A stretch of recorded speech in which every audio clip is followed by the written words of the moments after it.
Hello and welcome to Podcast Essentials.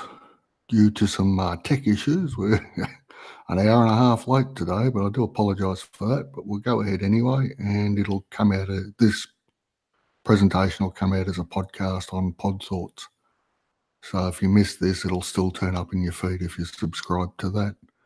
There's also a blog post over at mrjohnmoore.com that's down in the notes below the screen here, where may or may not be joined by my usual co-host, Mr. Bowden, depending on whether or not he's still free. So I'll kick this off and we'll get into it. Today's topic is scripting, whether to or not, or how much is enough. Now, depending on your type of show, and as we discussed last episode, your sound vision, whether or not you've got that sorted, will determine whether or not you script and how tightly you script. Now, for most of my programs, especially World Organic News, it is tightly scripted. And that's because I've got some blog posts that I use as the starting point for the show. And I'm telling a story that links one to the other. And we're trying to get from point A to point B. And I'm constructing almost an audio essay. And I want to take people with me. So rather than miss something out, I'd go for a fully scripted look. And that works well for me. It also was really handy at the beginning because I wasn't faffing about trying to find words once I'd hit record.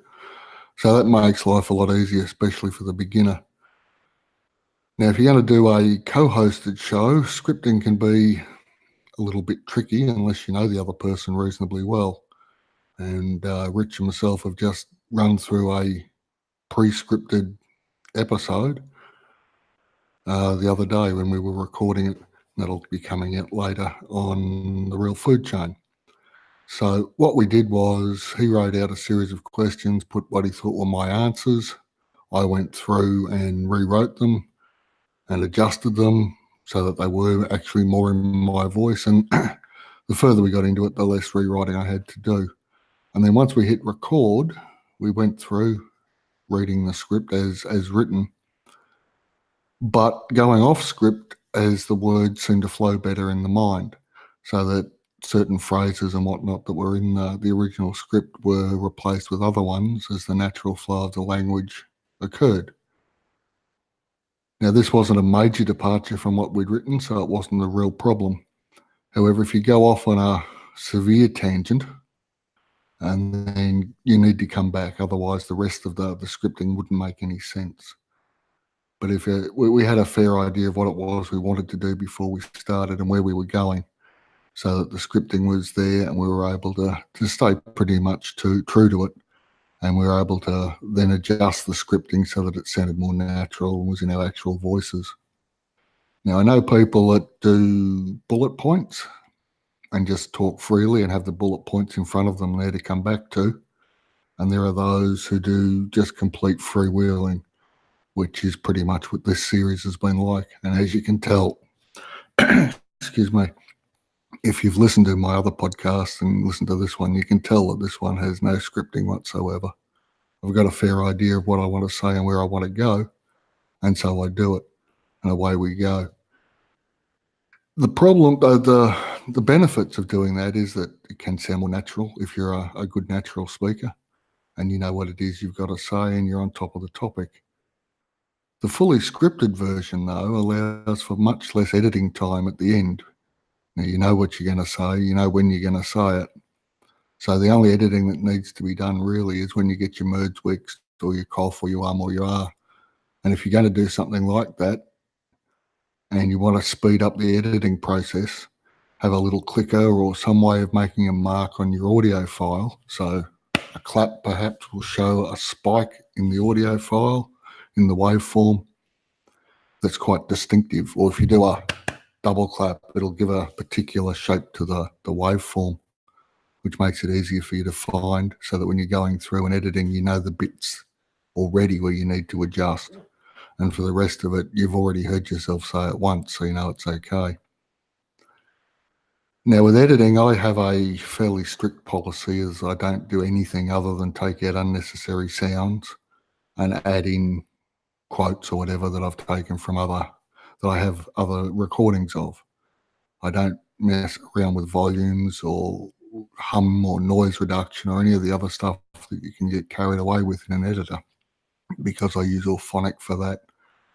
And we'll be covering Auphonic in the next episode, where I think I've mastered the art of doing a split screen and been able to use a live screen on the laptop to show you what we do. With the more free-flowing ones, you may have to edit more because you can go off on tangents, and perhaps you don't want to add that into this episode, so you cut that out and save it for another one. Or you've got long pauses like I just had there, where you're trying to think about what it is you're going to say next. Now, I know there are people that just do live to drive and then publish, and they say, that's who I am, that's what I do. To me, I think that's a little bit, what's the word I'm after? Disrespectful to our listeners, because I think our listeners deserve better than that. But if that's the style you're after and that's your sound vision, I guess that's okay. It's just not something I could do.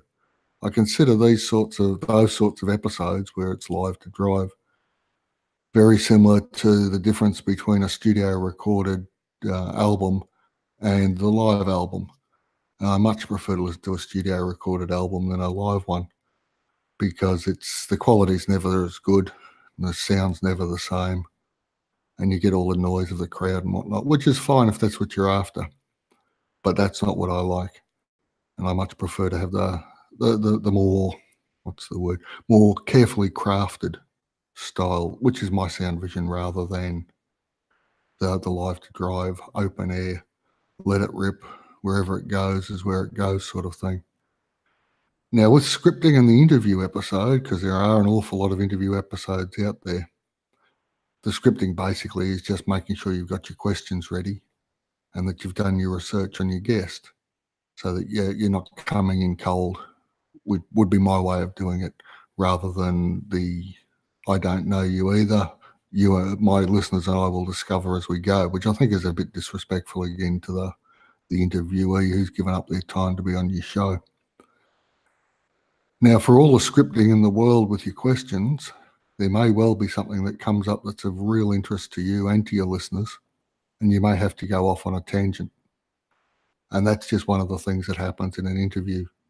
So just accept that might happen, and that the next 7 questions you might have to scrap because you're off on a really interesting wander through the woods with your interviewee.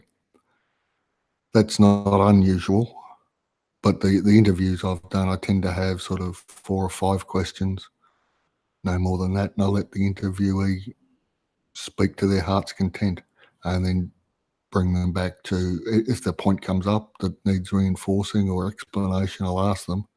But we can quite often get back to the 4 or 5 questions I've set out to start with. So this gives a structure to things without being chaotic, I guess is the word we're after, because I really don't like chaos in these sorts of episodes. Now, over in soundscapes, sound collages rather, I will play with sound and put jarring noises in odd places and other things just for the effect, but that's not the sort of thing that goes out to the mainstream, and it's more for my own experimentation. So the takeaways with this were fairly straightforward. The more you script, the less editing you generally have to do. So you're putting the work in before the show, you're doing less editing afterwards. The less scripting you do, the more editing that could be done. Now, if you're just going to go live to drive and send it out, then it's a fairly quick, straightforward process, provided you know what it is you want to talk about. Now, I come across people that do this sort of thing in their podcasts, and quite often, if they're not scripted and they're just talking off the cuff, they always end up going back to their original life stories. And really, once you've heard it 4 or 5 times, there's really no need to hear it again about what they were doing, how they changed their lives, all that sort of stuff. Because yes, you get to know the people you listen to, so that hearing the same story over and over can be problematic. And I think with scripting, at least with bullet points, and you've got somewhere to go with the story. Remember, we're telling stories to people. That's why we script, or bullet point, or talk off the cuff. Either way, any of those options, we're still trying to tell a story and get a message across. And the more scripting we do, the less editing, the less scripting, the less scripting, the more editing, unless you're just going to put out whatever falls out of your mouth. And if you're good at talking about talking and letting the stuff that falls out of your mouth fall out, then go for it. That's your choice. And that's one of the joys of podcasting, of course, is that there are no rules, there are no limits. What I'm suggesting in this series is how I do things and how I think it's easiest for people to do things themselves. So with that, and the fact that we're an hour and a half late and the podcast and the tech's finally working, I don't know what happened. It's the same thing that I don't know what happened last week, but we got in time last week. This week it hasn't. So next Tuesday morning, I'll be talking about Auphonic and showing you on a walkthrough what it is I do, and more particularly why I have the settings I have on Auphonic. And we'll look forward to seeing you all then. Thanks very much, and I'll say goodbye.